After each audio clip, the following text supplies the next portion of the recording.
स्वर्ग से, देवलोक से गंगा आई, सीधी गंगा को पृथ्वी धारण नहीं कर सकती थी, ऐसा वर्णन है पुराणों में। तो शिव ने अपनी जटाओं में धारण किया, किसको? गंगा को, देवलोक से आई हुई गंगा को।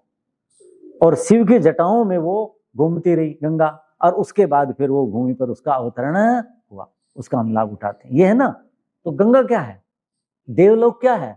देव मतलब संसार के, स्वर्ग और नरक यही है इस भूमि पर। स्वर्ग के देवता, ज्ञानी, महापुरुष, शिव से पहले वाले तपस्वी, ज्ञानी, योगी, त्रिकाल दृष्टा, ज्ञानवान, उनका जो ज्ञान था, विवेक था। गंगा का मतलब क्या हुआ? ज्ञान का प्रवाह। उसको भूमि धारण नहीं कर पाई, मतलब भूमि पर रहने वाले और मनुष्य उस ज्ञान को समझ नहीं पाए।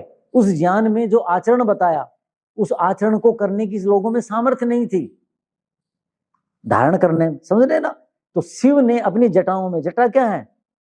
बुद्धि की नस नाड़ियां, जितना बुद्धि के तंतु सूक्ष्म से सूक्ष्म, उनमें वो घूमती रही। क्या?